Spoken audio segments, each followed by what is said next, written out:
저는 오늘 본문에서 참 다윗의 멋진 리더십을 이렇게 보게 됩니다. 아브넬이 죽었을 때 그것도 그의 최측근인 요압이가 그를 죽였단 말입니다. 이것이 다윗에게 위기가 되는 것은 첫째, 아브넬이 온 나라의 어찌 보면 대표로 다윗을 향해 화친하러 온 거잖아요. 그 11개의 지파를 다윗에게 주겠다고. 다윗 입장에서는 고마운 사람인데 그의 최측근인 요압이가 그를 죽였으니 이것은 곧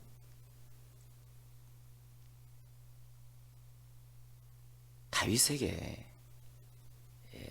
상처를 준 것과 같습니다.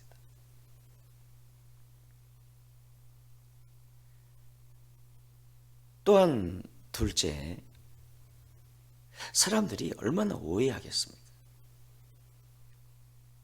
요압이가 그를 죽였으니 저건 분명 다윗이가 그의 정치를 위해서 요압이를 시켰을 거라고. 얼마나 오해했겠습니까?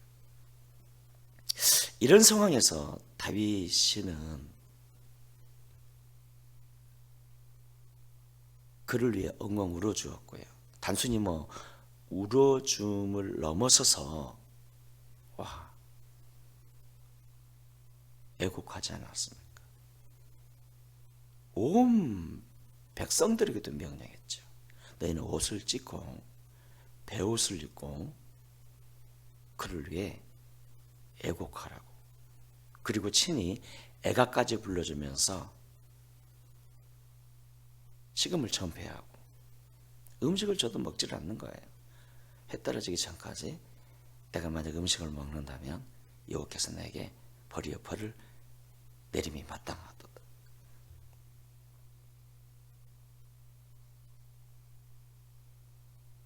아브넬을 향해서 다윗이 이렇게 울어주고 애곡하고 애가까지 지어준 것을 보면서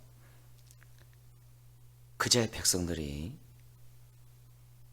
오해를 풀게 되고 도리어 그런 다윗을 향해서 더 감동을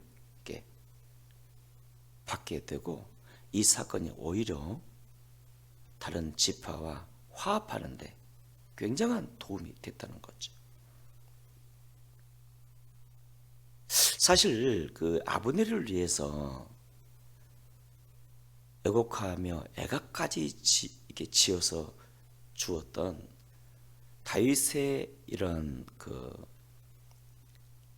여러분 행동이 단순히 어떤 위기를 모면하기 위한 리액션만은 아니었다는 거예요. 아브넬을 위한 다윗의 진심이었고요. 백성들은 그의 진심을 본 겁니다. 그래서 우리가 어떤 오해의 상황에서는 말보다는 진심이 중요한 것 같습니다. 진심의 행동. 특별히 오늘 또 여기 그 사건에서 보니까 요압이가 시키지도 않는 일을 했잖아요. 더구나 화친하러 온 아브넬을 죽인 거예요. 그것이 다윗에게는 충격일 수밖에 없었고 모든 백성들의 원성을 사는 일이었거든요. 그래서 지금의 상황이라면 다윗이 요압을 죽여야 자기 정치에 도움이 됩니다. 그런데 다윗은요, 그를 죽이지 않았습니다. 물론 백성들의 마음을 달리기 위해 뭐 그를 향해서 욕 비슷한 것은 좀 했지요. 저주 비슷한 건 했지만 그의 본심은 저주가 아니었고요. 왜냐하면 요압은 그의 사람이었지만 그러면도 이 아브넬이가 요압의 친동생 아사엘을 죽이지 않았습니까? 여기에 대해서 요압은 아브넬에 대해서 원한을 갖고 있었고요. 결국 기회가 왔을 때 거침없이 죽였죠. 그래서 다윗은 요압의 그런 행동에 대해서 그럴 수밖에 없었던 그를 먼저 이해하고 심판을 하나님께 맡긴 겁니다. 그를 기다려 줬던 겁니다. 결국 다윗의 40년 정치에 요압이와 그의 동생 아비새가 우편좌편에서 가장 큰 역할을 해주지 않았습니까? 그래서 다윗의 리더십은 기다려주는 리더십이었네요. 항상 보면 어떤 위기 상황에서도 그의 입장에서 그를 생각해주고 잠깐의 위기를 모면하기 위해 리액션을 쓰기보다는 진심을 보여주고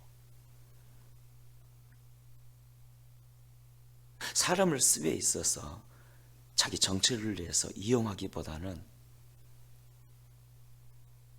그의 입장에서 그를 생각해주고 기다려주는 이런 다윗의 리더십, 저는 그 다윗의 리더십을 아침에 배우게 됩니다. 사랑하는 여러분, 우리가 인생 살아가다 보면 수많은 그런 오해의 상황을 겪게 되잖아요. 이때 그 오해를 풀려고 말하면 더 뒤틀어지더라고요. 진심을 보이면서 기다릴 줄 아는 다윗의 리더십이 우리 모두의 리더십이 되기를 주의 이름으로 축복합니다. 우리 함께 통성으로 기도하실까요? 주님, 다윗의 리더십을 본받기를 원합니다. 어떤 오해의 상황에서도 상대방의 입장에서 상대방을 생각해주는, 상대방을 기다려주는 리더십, 그런 리더십을 내게 허락하여 주시옵소서. 주의 주 기도하십니다. 주여